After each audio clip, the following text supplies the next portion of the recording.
పరిపాలన చేత కాదు, స్వార్థంతో రాజకీయాన్ని అడ్డుపెట్టుకు ఎంట్రిక పూసకు కూడా పని దేశం అంతటా పాకిపోయింది. వైసీపీ నాయకులకు ఏ స్థాయి ఉందో ఆయన ఎక్కువగా నమ్ముతున్న మూలంగా గారికి ఉన్నటువంటి చరిష్మాని గుర్తించి ఆయన చేస్తున్నటువంటి త్యాగాలే. అండి పవన్ కళ్యాణ్ గారి నుంచి పవన్ కళ్యాణ్ గారికి ఢిల్లీలో కొన్ని పవర్స్ ఇచ్చారు. తమిళనాడు స్టేట్ ఎలక్షన్ ఇన్ఛార్జ్ గా ఆయన పవర్స్ ఇస్తున్నారన్న టాక్ వస్తుంది. దాని గురించి బీజేపీ ప్రభుత్వం పవన్ కళ్యాణ్ గారిని బాగా నమ్ముతుంది. ఖచ్చితంగా ఈ తెలుగు రాష్ట్రాల్లో చాలా బలంగా బీజేపీ నిర్మించుకోవాలనే ఆలోచనతో కూడా ఉంది. తర్వాత ఈ నార్త్ సైడ్ అన్ని రాష్ట్రాల్లో కూడా బలంగా నిలబడాలనే ఆలోచనతో పవన్ కళ్యాణ్ గారికి ఉన్నటువంటి చరిష్మాని గుర్తించి ఆ విధంగా బీజేపీ ప్రభుత్వం పవన్ కళ్యాణ్ గారికి ఇలాంటి ఏదైనా ఇస్తే బాగుంటుందా అని చెప్పి ఆలోచనలో ఉంది. ఖచ్చితంగా జరిగి తీరుతుంది. ఎందుకంటే ఈవేళ పవన్ కళ్యాణ్ గారి చరిష్మా దేశం అంతటా పాకిపోయింది. ఎందుకంటే ఆయన నిజాయితీ, నిబద్ధత, ఆయన చేస్తున్నటువంటి కార్యక్రమాలు, ఆయన సొంత డబ్బుతో చేస్తున్నటువంటి రాజకీయం చూస్తున్నటువంటి దేశ జనాభా ఆయన ఎక్కువగా నమ్ముతున్న మూలంగా బీజేపీ పార్టీ కూడా నమ్మి ఆయనకి అలాంటి పదవి ఇచ్చే అవకాశం ఉందేమో అనిపిస్తుంది. అంటే ఇప్పుడు కొంతమంది ఇక్కడ ఏపీలో ఏమంటున్నారంటే ఆ స్థాయి లేని వ్యక్తిగా స్థాయిని అప్పచెప్పడం కరెక్ట్ కాదని వైసీపీ నాయకులకు ఏ స్థాయి ఉందట? ఏ స్థాయి ఉంది చెప్పండి?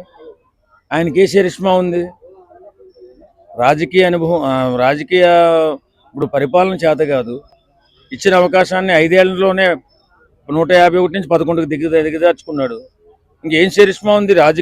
ఇప్పుడు రాజకీయాల్లో ఎన్నెన్నో మాటలు మాట్లాడుతుంటారు. పవన్ కళ్యాణ్ గారి చరిష్మా ముందు ఎంట్రిక పూసకు కూడా పనికిరానిటువంటి వైసీపీ నాయకులు పవన్ కళ్యాణ్ గారి గురించి మాట్లాడతారు. ఆయనకి అంత చరిష్మా లేదు. ఇప్పుడు మాట్లాడేటప్పుడు మనిషి వ్యక్తిత్వాన్ని గుర్తించి, మనిషి మంచితనాన్ని గుర్తించి, ఆయన ఉదార స్వభావాన్ని గుర్తించి మాట్లాడాలి.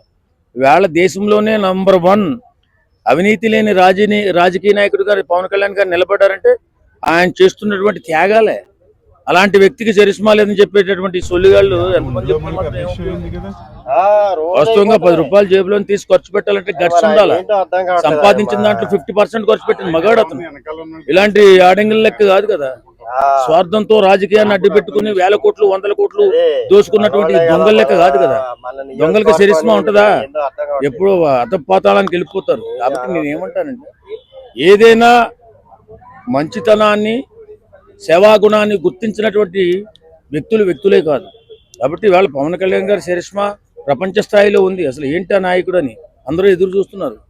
కాబట్టి ఆయన గురించి మాట్లాడేటప్పుడు జాగ్రత్తగా మాట్లాడాలి. మనమేంటి, మన స్టామినా ఏంటి, మన కథ ఏంటి, మనం ఏ రకంగా ప్రజలకు ఉపయోగపడుతున్నాము అనే ఆలోచనతో మాట్లాడాలి తప్ప చేస్తున్న మనిషిని చెడగొట్టే విధంగా ఎవరు కూడా మాట్లాడకూడదు.